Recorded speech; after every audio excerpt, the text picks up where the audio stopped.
নমস্কার সকল বন্ধুদের আমার ছোট্ট চ্যানেলে স্বাগত। আমি কাঁচা আমের টক মিষ্টি ঝাল চাটনি রান্না করেছি। এরকম চাটনি এখন গরমের দিনে তো খুব ভালো লাগে, প্রতিদিনই এখন আমরা আমের চাটনি খাই। চাটনিটা এইমাত্র আমি কড়াই থেকে নামিয়েছি, সম্পূর্ণ ঠান্ডা হলে তারপরে আমি চাটনিটা সার্ভ করব বা পরিবেশন করব। আসুন এবার দেখে নিই কীভাবে আমি চাটনিটা রান্না করলাম। এটা করব বলে আমি 500 গ্রাম কাঁচা আম নিয়েছি বাজার থেকে আনা। এই আমগুলো আগে আমি কেটে নেব। দেখুন আমগুলো আমি খোসা শুদ্ধই কেটেছি, খোসাটা রেখেছি, বোটাটা কেটে এক একটা আম টুকরো করে নিয়েছি, মাঝখানের বীজের জায়গাটা ফেলে দিয়েছি আর জলে ভালো করে ধুয়ে ডুবিয়ে দিয়েছি। জলে ভিজিয়ে রাখলে আমের যে কষটা, সেই কষটা অনেকটা কেটে যায়। আর এই জলের মধ্যে আমি 1/4 চামচ গুঁড়ো হলুদ দিলাম। এই হলুদটাও জলের মধ্যে মিশিয়ে দেব, এতে আমের একদমই কষটা চলে যাবে। এখন আধ ঘন্টা মতো আমি এই আমের টুকরোগুলো জলের মধ্যেই ডুবিয়ে রাখবো বা ভিজিয়ে রাখবো। আমের টুকরোগুলো জলে ভিজতে দিয়ে আমি একটা ছোট কড়াইতে দেখুন ছোট ছোট 3-4টে লঙ্কা নিয়ে নিয়েছি। এই শুকনো লঙ্কার সাথে 1 টেবিল চামচ মৌরি দিলাম। আমি চাটনিটার জন্য একটা ভাজা মশলা তৈরি করছি। আর 1 চামচ দিলাম জিরে। মশলাটা আমি হালকা ভাজবো, বেশি কড়া করে ভাজলে কিন্তু কালো হয়ে যাবে বা টেস্টটাও খারাপ হয়ে যাবে। লো ফ্লেমে 2-3 মিনিট নাড়াচাড়া করে আমি মশলাটা ভেজে নিয়েছি। এই অবস্থায় মশলাটা আমি একটা পাত্রে ঢেলে নেব, নিয়ে ঠান্ডা করব। ঠান্ডা করে মিক্সিতে গুঁড়ো করে নেব। ভাজা মশলাটা কড়াই থেকে নামিয়ে একটা পাত্রে ঠান্ডা করতে দিয়েছি। তারপর সেই কড়াইতেই আবার আমি 1 লিটার মতো জল দিয়ে দিয়েছি। মিডিয়াম টু হাই ফ্লেমে জলটা ফুটে উঠেছে। আমার ভিজিয়ে রাখা আমের টুকরোগুলো জল ছেঁকে তুলে নিয়েছি। আমের টুকরোগুলো আমি এই গরম জলের মধ্যে দিয়ে দিলাম। এই আমের মধ্যে আমি 1/2 চামচের একটু বেশি লবণ দিয়ে দিলাম। এবার আমের টুকরোগুলো আমি হালকা করে সেদ্ধ করে নেব। খুব বেশি সেদ্ধ করব না, গোটা গোটাই থাকবে, কিন্তু ভেতরটা নরম হবে। আমি প্রায় 5-6 মিনিট ফুটিয়ে নিয়েছি ভালো করে। আমটা ভেতরে সেদ্ধ হয়ে গেছে কিন্তু গোটা আছে।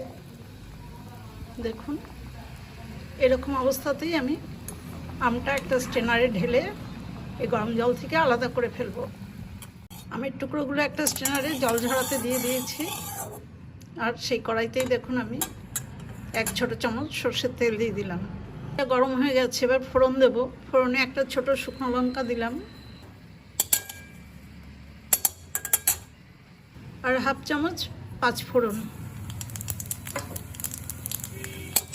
এটা ভালো করে ভেজে নিয়েছি। এবার 1 কাপ জল দিয়ে দিলাম।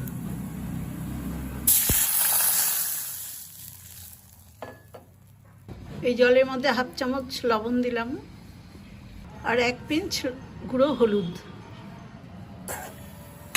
জলটা খুব ভালো করে ফুটছে। এবার 300 গ্রাম চিনি জলের মধ্যে দিয়ে দিলাম।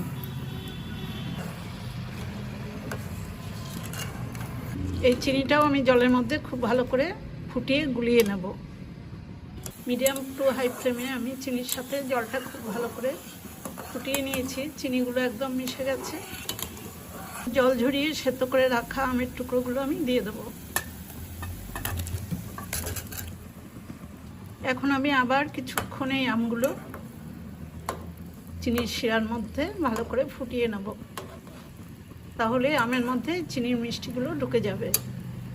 মিডিয়াম টু হাই ফ্লেমে আমি চাটনিটা আরও 5-6 মিনিট ফুটিয়ে নিলাম। ততক্ষণে আমগুলোতে ভালো মিষ্টি ঢুকে গেছে। এর থেকে বেশি আর জাল করে শুকিয়ে দেবো না, কারণ ঠান্ডা হলে চিনির রস অনেকটাই ঘন হয়ে যাবে। চাটনিটা আমার প্রায় হয়ে গেছে। এখন আমার ভাজা মশলাটা দিয়ে দেবো, যেটা আমি মিক্সিতে গুঁড়ো করে রেখেছি। 2 চামচ দিলাম। খুব একদম মিহি গুঁড়ো করিনি, একটু দানা দানা আছে। এই চাটনিতে একটু এরকম দানা মশলাই ভালো লাগে। এবার আমি গ্যাসের ফ্লেমটা অফ করে দিলাম। আমি টক ঝাল মিষ্টি চাটনিটা আমি একটা বাটিতে নামিয়ে নিলাম।